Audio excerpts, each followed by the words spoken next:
दोस्तों लोग आज बात करेंगे महारानी अहिल्याबाई होलकर के बारे में। दोस्तों महारानी अहिल्याबाई होलकर मल्हार होलकर के पुत्र खांडेराव की पत्नी थी। अहिल्याबाई किसी बड़े राज्य की रानी नहीं थी, लेकिन अपने राज्यकाल में उन्होंने जो कुछ भी किया वह आश्चर्यचकित करने वाला है। वह एक बहादुर योद्धा और कुशल तीरंदाज थी। उन्होंने कई युद्धों में अपनी सेना का नेतृत्व किया और हाथी पर सवार होकर वीरता के साथ लड़ी। अहिल्याबाई का जन्म 31 मई सन 1725 ईस्वी में हुआ था। अहिल्याबाई के पिता मानकोजी शिंदे एक मामूली किंतु संस्कार वाले आदमी थे। इनका विवाह इंदौर राज्य के संस्थापक महाराज मल्लराव होलकर के पुत्र खंडेराव से हुआ था। सन 1745 ईस्वी में अहिल्याबाई के पुत्र हुआ और 3 वर्ष बाद एक कन्या। पुत्र का नाम मालेराव और कन्या का नाम मुक्ताबाई रखा गया। उन्होंने बड़ी कुशलता से अपने पति का गौरव को जगाया और कुछ ही दिनों में अपने महान पिता के मार्गदर्शन पर खांडेराव के एक अच्छे सिपाही बन गए। मल्हार राव को भी देखकर संतोष होने लगा। पत्र पुत्रवधू अहिल्याबाई को भी वह राजकाज की शिक्षा देते रहते थे। उनकी बुद्धि और चतुराई से वह बहुत प्रसन्न होते थे। मल्हार राव के जीवन काल में उनके पुत्र खांडेराव का निधन 1754 ईस्वी में हो गया। अतः मल्हार राव के निधन के बाद रानी अहिल्याबाई ने राज का शासनभार संभाला। रानी अहिल्याबाई ने 1795 ईस्वी में अपनी मृत्यु पर्यंत बड़ी कुशलता से राज्य का शासन चलाया। उनकी गणना आदर्श शासकों में की जाती है। वे अपनी उदारता और प्रजा वात्सलता के लिए प्रसिद्ध हैं।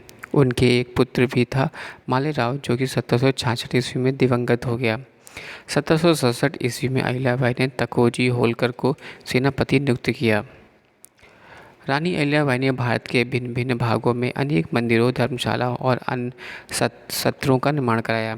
कलकत्ता से बनारस तक की सड़क, बनारस से अन्नपूर्णा का मंदिर, गया में विष्णु मंदिर और उनके बनवाए गए हुए हैं।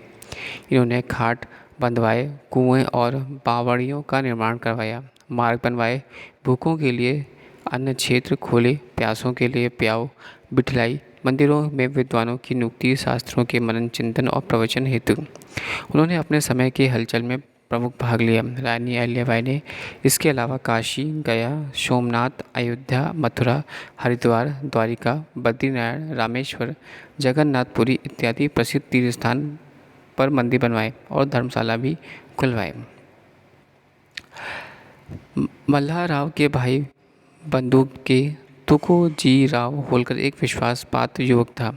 मल्हार राव ने भी उसे सदा अपने साथ रखा था और राजकाज के लिए तैयार किया था। अहिल्याबाई ने इन्हें अपना सेनापति बनाया और चौथ वसूल करने का काम उन्हें सौंप दिया।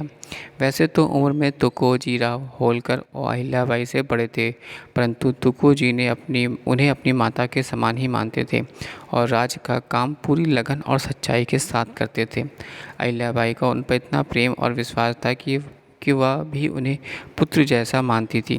राज्यों के कागजों में भी जहाँ कहीं भी उनका उल्लेख आता है, वहाँ तथा मोहरों में भी खंडोजी सुतु तकोजी होलकर इस प्रकार कहा गया है। भारतीय संस्कृति में महिलाओं को दुर्गा और चंडी के रूप में दर्शाया गया है। ठीक इसी तरह से अहिल्याबाई ने स्त्रियों को उनका उचित स्थान दिया, नारी शक्ति का भरपूर उपयोग किया। उन्होंने यह बताया कि स्त्री किसी भी स्थिति में पुरुष से कम नहीं है। वे स्वयं भी पति के साथ रण क्षेत्र में जाया करती थी। पति के देहांत के बाद भी वे युद्ध क्षेत्र में उतरती थी और सेनाओं का नेतृत्व करती थी।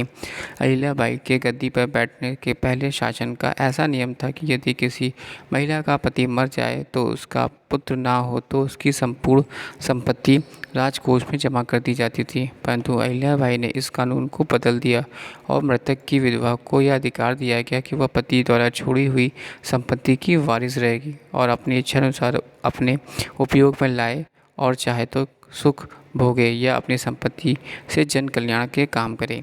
अहिल्याबाई की खास विशेष सेवक एक महिला थी। अपने शासनकाल में उन्होंने नदियों पर जो घाट स्नान आदि के लिए बनवाए थे, उनमें महिलाओं के लिए अलग व्यवस्था भी हुआ करती थी। स्त्रियों के मान सम्मान का बड़ा ध्यान रखा जाता था। लड़कियों को पढ़ाने लिखाने का जो घरों में थोड़ा सा चलन था, उसे विस्तार दिया गया। दान दक्षिणा देने से महिलाओं को विशेष ध्यान रखती थी।